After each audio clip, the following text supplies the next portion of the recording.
She was a mountain in the path of the river, and the white water of the stampede broke against her. If this story moves you, do me a kindness before we go any further. Subscribe to the channel, follow it all the way to the end, because the part that will stay with you comes late. And leave the name of your town down in the comments so we can all watch together how far this story travels. Now, let me carry you back to where it truly began. She arrived on the afternoon stage, a single woman with a single carpet bag, stepping down into the alkali dust of a town that had already begun to die. The dust, pale and fine as milled flour, rose to coat the hem of her plain poplin dress. She paid it no mind. She had been coated in the dust of many such towns, towns that looked at her and saw only what they expected to see, a problem, an oddity, a thing to be remarked upon and then forgotten.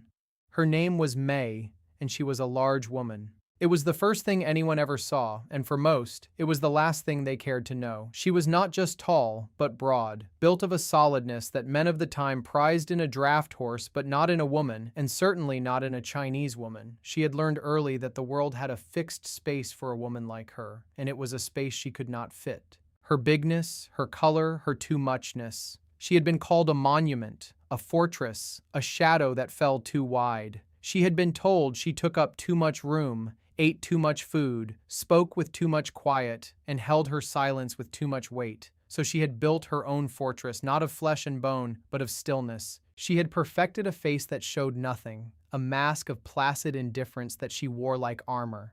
Behind it, she could think, she could observe.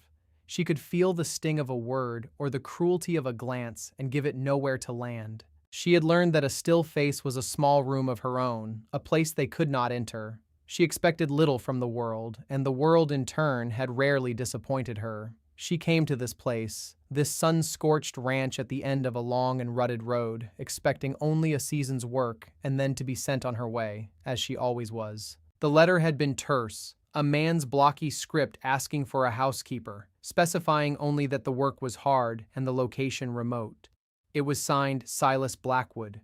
The stage left her at the turnoff, and she walked the last 2 miles. The land told her its story as she walked. It was a story of thirst and neglect. The wire of the fences sagged, their posts leaning like tired old men. The creek bed she crossed was a scar of cracked mud, the water that trickled through it sluggish and rimmed with a sick, white crust. The grass in the pastures was sparse and yellowed, and the few cattle she saw stood with their heads low, their ribs showing like washboards beneath their hides. This was a place of grief. Land could grieve, she knew. It could mourn a careful hand, a watchful eye. This land was deep in mourning. The ranch house was no better. It was a good house once, made of solid timber with a deep porch and windows that looked out over the valley. But the paint was peeling in long strips and a shutter hung from a single hinge, banging a slow, mournful rhythm in the wind. A garden near the porch was choked with weeds, the ghosts of tomato vines and bean poles tangled in a brown mess. It was a place that had lost its heart. A man was on the porch, sitting in a rocker that did not rock. He was tall and lean, with a face that might have been handsome before it was planed down by sorrow. His eyes were the color of a washed-out sky, and they looked at her, and through her, and past her. He did not rise. "You the woman from the advertisement?" he asked. His voice was rough, like stones grinding together. "I am," May said. Her own voice was low and calm, the voice she used for frightened horses and wary children. He gestured with his chin toward the valley. "The work is hard. The pay is what I can manage. There's a room in the back. You cook, you clean. That's all." May's gaze did not linger on him. It swept past him, to the creek bed in the distance, to the thin, sickly cattle. She had seen that white crust before, in the Badlands up north. She knew what it meant. "Your water is poison," she said. It was not an accusation. It was a statement of fact, delivered in that same even tone. The man's gaze sharpened. The washed-out blue focused on her for the first time. He stopped seeing a large, plain woman and saw, for a flicker of a moment, something else. Someone who saw. "What?" he said, leaning forward. "The alkali in the upper springs is leaching into the creek," she said, her eyes still on the horizon. "The summer has been dry, so the flow is slow and the poison is strong. It is killing your grass. It is sickening your cattle. Soon it will sicken you. He stood up from the rocker. He was taller than she had thought, but he seemed brittle, as if a strong wind could knock him over. He walked to the edge of the porch and stared out at the land, his land, as if seeing it for the first time through her eyes. He saw the white-rimmed water. He saw the listless, dying animals. He saw the truth he had been too blind with his own pain to notice. He turned back to her. The armor of his grief had a crack in it, just a hairline fracture, but it was there. "Say that again," he said, his voice quiet. May met his gaze, her own face still and unreadable. "Your land is thirsty, and you are giving it poison to drink. You have to divert the upper springs, dig a new channel to carry the bad water away from the creek, and you have to do it now." He was silent for a long time. The shutter banged its lonely rhythm.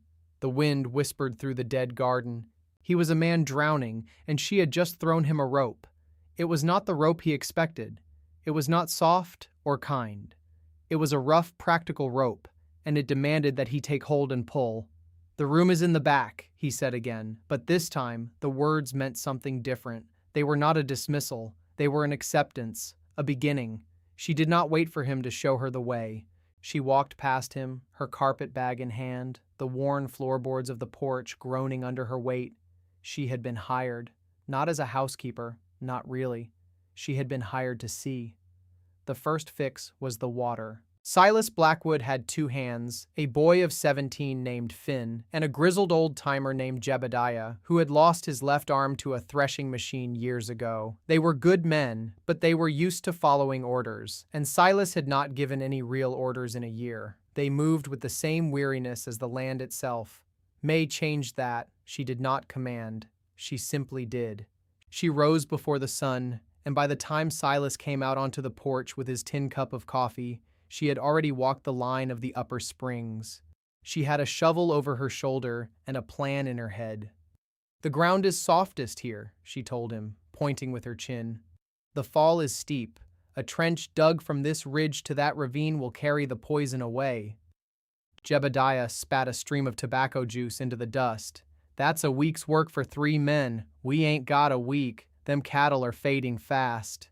May looked at the old man. His eyes were narrowed with suspicion. He saw a woman, a foreigner, telling them how to work their own land. He saw everything but the truth of her words. "Then we work faster," she said, and she broke the ground herself. The first shovelful of dry earth was a promise. She was not a guest. She was a force. She worked with a steady, tireless rhythm that shamed the 2 men. She did not seem to sweat or tire. Her large body, so often a source of mockery, was a well of deep physical power. She lifted rocks the boy Finn could barely roll. She swung a pickaxe with the force of 2 men, the blade biting deep into the hard pan. Silas, after watching for an hour, went to the barn and returned with his own shovel. Then Finn. Jebediah watched for another hour, his one good hand clenching and unclenching before he finally grumbled, picked up a spade, and joined them. They worked for 3 days under the relentless sun. May set the pace. She showed them how to use the slope of the land, how to leverage their strength. She spoke little, but when she did, it was to point out a better way, a smarter angle. Silas watched her. He saw the intelligence in her hands, the way she read the contours of the earth like a page in a book. She was not just strong, she was deeply, profoundly competent. On the 3rd evening, as the sun bled across the horizon, the last of the trench was dug. They opened the channel, and the sluggish, milky water from the springs turned obediently into its new bed, flowing away toward the dead ravine. The clean water from the lower springs now ran freely into the creek, diluting the last of the poison. It would take time for the land to heal, but the healing had begun. They stood by the creek, 4 tired figures in the fading light. The water ran clear over the stones. For the first time in a year, it sounded alive. "I'll be damned," Jebediah said, his voice raspy with dust and awe. He looked at May, really looked at her, and for the first time his gaze held a grudging respect. "You knew. The land talked," May said quietly. "I learned the language." Inside the house, another kind of healing was needed. There was a child, a girl of 6 named Elspeth. She was a ghost in her own home, silent and watchful. She had her father's pale eyes and her mother's dark hair, and she moved through the rooms like a whisper, never speaking, never making a sound. Her mother had died of a fever the winter before, and in dying, had taken the child's voice with her. May understood this kind of silence. It was a different armor from her own, but it was armor nonetheless. She did not try to breach it. She did not press the child with questions or force her with false cheerfulness. She simply made a space for her. May cooked. She filled the quiet house with the scent of baking bread, of stew simmering on the stove, of apples and cinnamon. She left a small plate of food on the kitchen table for the child, a piece of warm bread with honey, a slice of apple, a cookie cut into the shape of a star. She never watched to see if the child ate it, but the plate was always empty later. While she worked, kneading dough or mending clothes, May would talk. She spoke to the air, to the pots on the stove, to the needle in her hand. She told quiet stories of her own childhood, of a river that flowed green and wide, of kites that looked like dragons, of her grandmother who taught her how to read the weather in the sky. She pitched her voice low, a soft, rumbling murmur that filled the silence without demanding a response. One afternoon, May was sitting on the back step, carving a piece of scrap wood with a small knife. She was making a bird, its wings half spread. Elspeth came to the door and watched, a small, silent shadow. May did not look up. She kept carving, the slivers of wood falling around her feet. "My grandfather showed me how to do this," May said to the bird in her hands. "He said you have to find the bird inside the wood. You don't make it, you just let it out." She worked for another 10 minutes, then set the finished bird on the step beside her and went inside to check the oven. When she came back out, the bird was gone. Later that evening, she saw it sitting on the windowsill of Elspeth's room. The breakthrough came a week later. A hawk had been circling the chicken coop. May was mending a fence nearby when it finally swooped. It was fast, a brown blur of death from the sky. Before anyone could move, May had snatched up a length of discarded board and thrown it. It was not a hopeful gesture, it was a calculated, powerful throw. The board spun through the air and struck the hawk a glancing blow, not killing it, but sending it tumbling to the ground, dazed and disoriented. It scrambled, recovered, and flew off, leaving the squawking chickens unharmed. Jebediah, who had seen the whole thing from the barn, just shook his head slowly. "Woman, you are a marvel," he muttered to himself. But May's attention was on the porch. Elspeth stood there, her eyes wide. She had seen it too. Her small hands were pressed to her mouth. May gave her a slow, small nod, and then went back to her fence. That night, as May was banking the fire in the kitchen stove, a tiny hand tugged at her sleeve. She turned. Elspeth stood beside her, holding up the small wooden bird. One of its wings had chipped. The child looked from the bird to May, her pale eyes filled with a silent question. "It is hurt," May said softly, kneeling down to be at the child's level, "but it can be mended." Elspeth looked at the broken bird, then at May's large, capable hands, and then she spoke, her first word in almost a year, a tiny, rusty whisper. "Please," she said. May felt something in her chest, something old and armored, come loose. She took the bird gently from the child's hand. "Yes," she said. "Of course."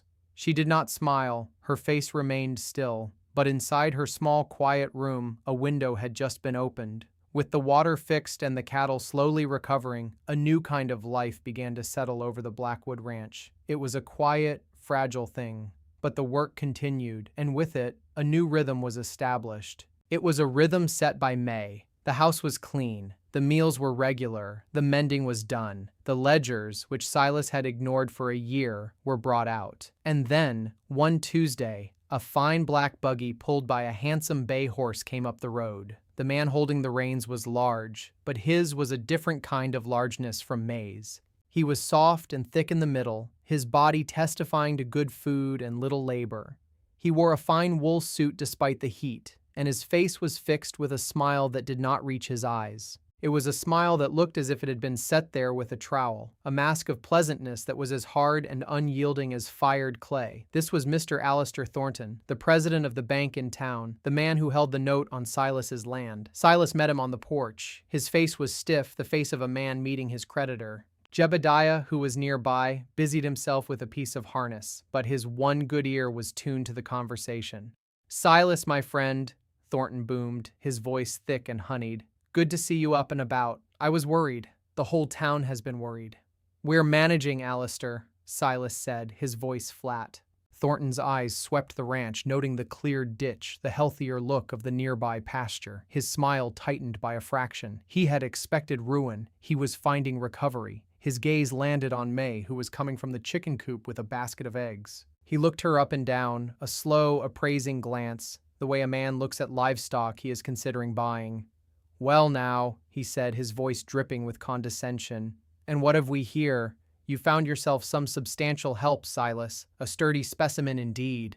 The words hung in the air, ugly and dismissive. He did not speak to her, but about her, as if she were a piece of furniture or a new plow horse. May's face remained a mask of perfect stillness. She did not acknowledge him. She walked past the porch and into the house, her back straight, the eggs steady in her basket. But Silas saw the insult land. He saw the slight tightening of her shoulders, the only sign that the arrow had found its mark. A flicker of anger, cold and sharp, cut through the fog of his grief. Her name is May, Silas said, his voice quiet but edged with steel. She's my housekeeper. Thornton laughed, a rich, false sound. Of course, my apologies. A man can't be too careful these days. He clapped Silas on the shoulder. I'm just glad to see things are looking up. Don't you worry about that note. Your friend Alistair will see you right. We'll talk after the harvest. He stayed for another 10 minutes, filling the air with empty pleasantries and false promises, and then he was gone, his fine buggy kicking up a cloud of dust that settled over everything. That night, the ledgers were open on the kitchen table. For a year, they had been a testament to Silas's grief, filled with dwindling numbers and unpaid bills. He had looked at them and seen only his failure. May looked at them and saw a story. She had not mentioned her other skill. In a world that judged her for her body, she had learned to cultivate her mind in secret. Her grandfather had not just taught her to carve birds. He had been a scholar in his own country, and he had taught her the power of numbers and words. She could read a contract better than most lawyers, and she could make a ledger sing. Silas sat across from her, watching her hands as they moved over the pages. They were large hands, calloused from hard work, but they moved with a surprising delicacy. Her finger traced a line of figures, a bill for seed from the mercantile, a receipt for freight charges from Thornton's own shipping company. For hours she worked. The only sounds were the scratching of her pencil on a separate sheet of paper and the ticking of the clock on the wall. The story in the ledgers was a dark one. It was a tale of 100 small cuts, each one designed to make the ranch bleed out slowly. The interest on the loan, compounded in a way that was not standard. Inflated prices for supplies bought on credit from stores Thornton had an interest in. Freight charges that were double the going rate. A discrepancy in the original survey of the land, conveniently discovered after his wife's death, that gave Thornton's lumber company the rights to the best stand of timber on Silas's property. It was a spider's web, patiently and expertly woven. And at its center sat the smiling, soft-bodied man in the fine wool suit.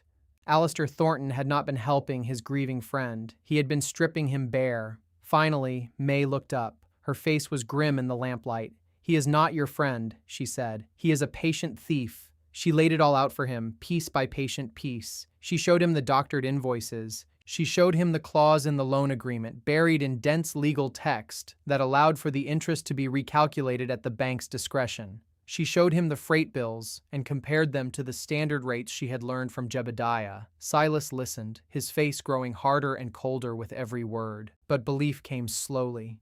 It fought against the memory of a past kindness, a memory that Thornton had cultivated like a prize rose. No, he said, shaking his head. You're wrong. When she was sick, he was here. He paid for the doctor from the city. He told me not to worry about the cost, to just take care of her. He was not buying a doctor, May said, her voice gentle but firm. He was buying your trust. He knew your grief would blind you. He paid a few $100s then, so he could steal thousands from you later. Look at the dates, the charges, the new loan terms. They all began the month after your wife was buried. She pushed a sheet of paper across the table. On it, in her neat, clear script, was a summary, a list of thefts, a tally of deceits. The numbers did not lie. The truth was there, stark and undeniable. Silas stared at the paper. He saw the name of his dead wife, her memory now cheapened, used as a tool by a predator. He saw a year of his life, a year he had spent drowning in sorrow while a viper coiled around his home. The grief did not vanish, but it was joined now by a new feeling, a clean, cold rage. It was the first strong thing he had felt in a long time. He looked up at May. He saw her still face, her calm, dark eyes. She had seen the poison in his land, and now she had shown him the poison in his life. She had offered him the truth, a thing harder and more valuable than sympathy. He had hired a housekeeper. He had found a general. He made his choice. He pushed back from the table and stood. "All right, May," he said, and the way he said her name, the weight he put on it, sealed their alliance. The quiet war had begun. Winter came early that year, with a sudden, vicious blizzard that swept down from the northern mountains without warning. The sky turned the color of lead, and the wind screamed like a banshee, driving a wall of blinding snow before it. The temperature plummeted. It was a killer storm, the kind that left livestock frozen in the fields and old-timers telling stories for years to come. They had only an hour's warning, the change in the air, the frantic lowing of the cattle. It was a race against time. Silas and Jebediah fought to get the herd into the main barn. May worked to secure the house and the chicken coops, her movements swift and efficient. The wind tore at her, trying to rip the poplin of her dress from her body, but she moved against it like a ship breasting a heavy sea. Elspeth was supposed to be in the house, but in the chaos, the small, silent girl had slipped out. She had gone to the small birthing shed near the creek, where a new calf had been born that morning. She had wanted to make sure it was warm. It was May who noticed she was missing. A frantic search of the house revealed nothing. A cold dread, sharper than the wind, pierced May's armor. She grabbed a heavy wool blanket and a lantern and plunged into the storm, shouting the child's name into the gale. Silas, his face a mask of terror, joined her. "The shed!" he yelled over the wind. "She loves that new calf." The short distance to the shed was a brutal journey. The snow was already knee-deep and drifting, the world reduced to a swirling vortex of white. They found the shed door barred from the inside. Silas threw his shoulder against it, but it was old, heavy wood. "Elspeth!" he roared, his voice cracking with fear. "Open the door!" There was no answer, only the howling of the wind. Inside, a support beam, weakened by years of damp and rot, had finally given way under the weight of the snow on the roof. It had crashed down, pinning the door shut and narrowly missing the child and the calf, who were huddled in a corner. Elspeth was unhurt, but she was trapped. "The beam has fallen!" May shouted, her voice cutting through the storm. "It's blocking the door!"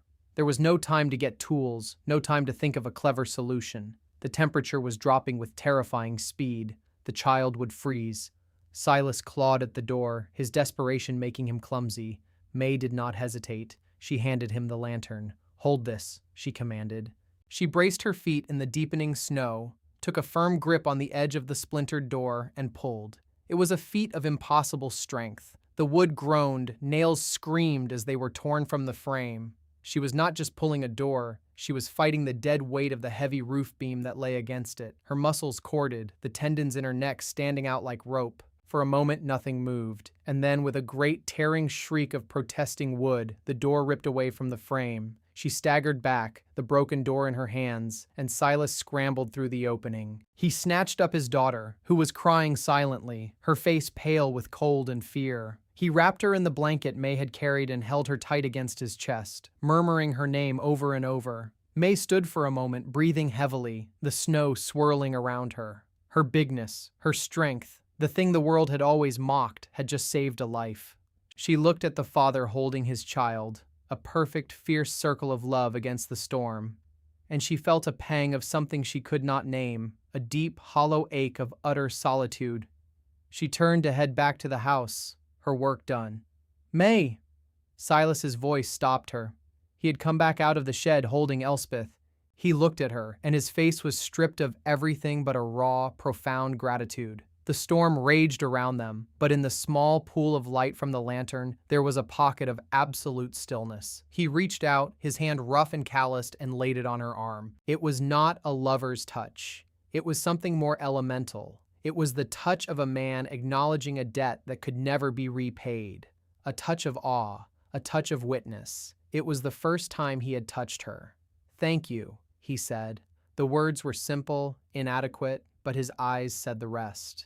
In that moment, he did not see a housekeeper. He did not see a sturdy specimen. He saw the woman who had held his world together. The blizzard broke Alistair Thornton's patience. The smiling mask slipped. He had expected the storm to finish what his ledgers had started. He had envisioned Silas Blackwood, broken and ruined, crawling to the bank to sign away his land for pennies on the dollar. Instead, reports trickled into town of the Blackwood Ranch's survival.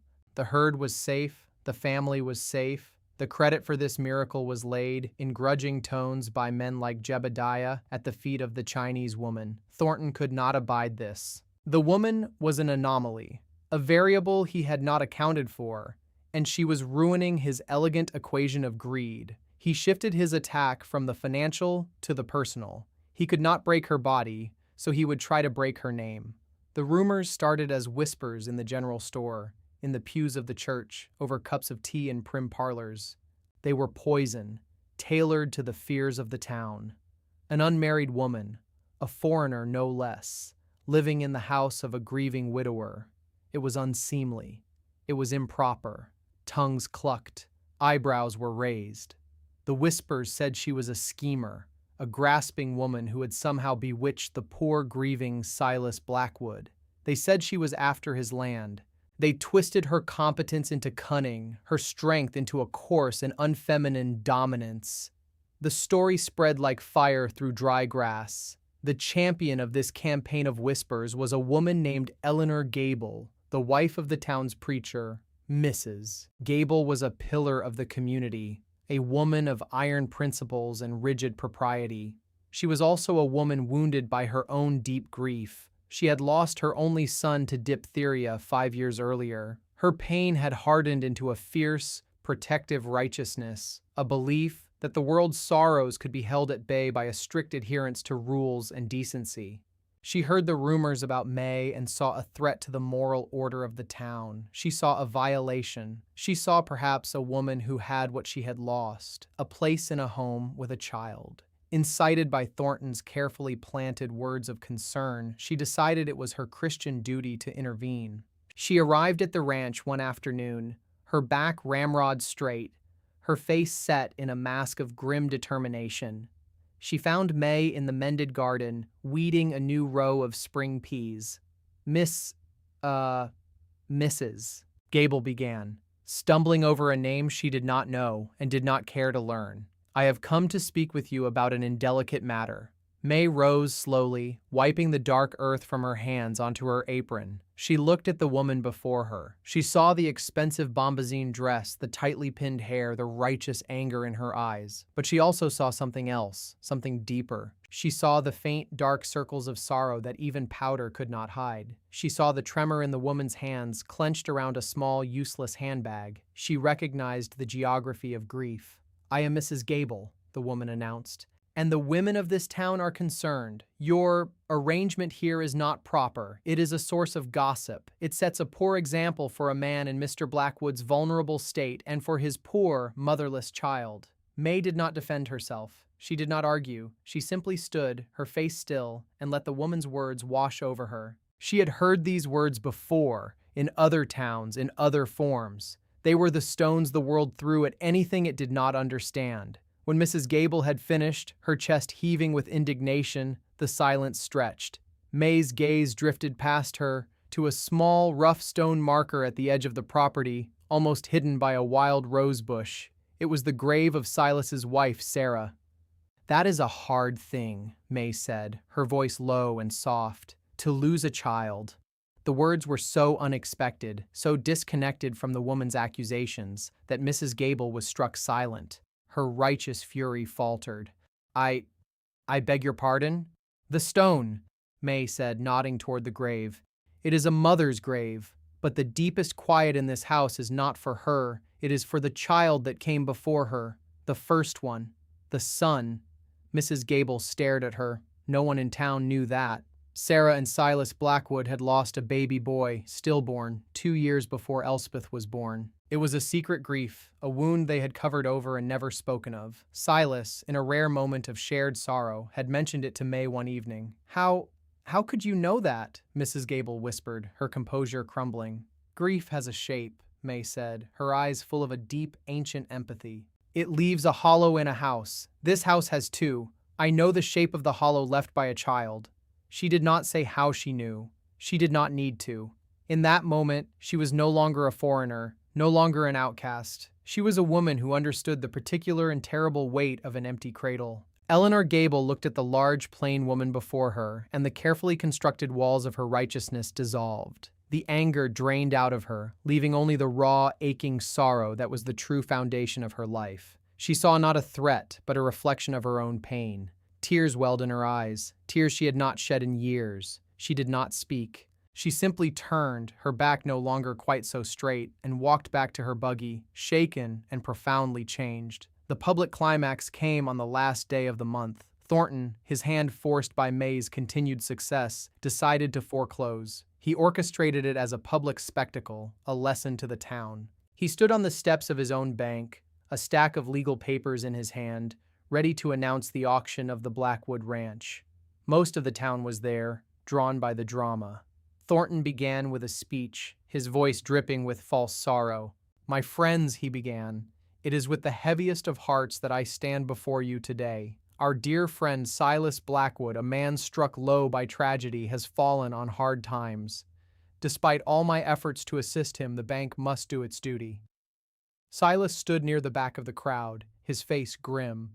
Elspeth held his hand tightly. Jebediah was beside him, his one hand clenched into a fist. They had a plan, but it was a desperate one. Just as Thornton was about to read the foreclosure notice, a clear, calm voice cut through the air. "That is not the truth." A path opened in the crowd. May walked through it. She was not dressed in her work poplin, but in a simple, dark dress of good cloth she had ordered from a catalog. She held a thick, leather-bound ledger in her hands. She walked to the foot of the bank steps and turned to face the town. "Mr. Thornton has not been helping Silas Blackwood," she said, her voice steady and carrying in the quiet air. "He has been robbing him." Thornton's smile vanished, replaced by a sneer of pure venom.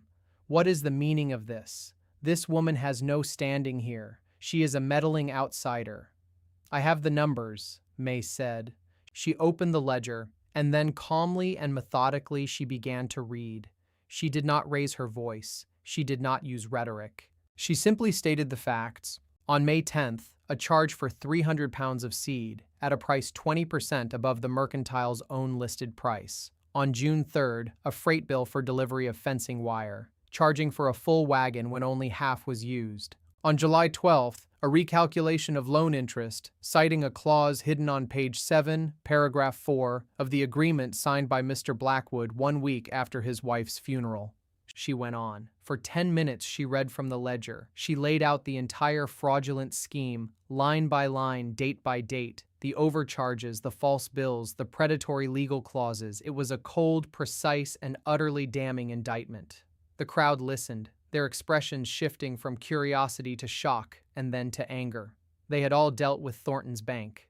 They recognized the shape of his greed. When she was finished, a deep silence fell over the town square. Thornton, his face purple with rage, finally lost his composure. The mask of the Christian gentleman was gone, revealing the ugly predator beneath.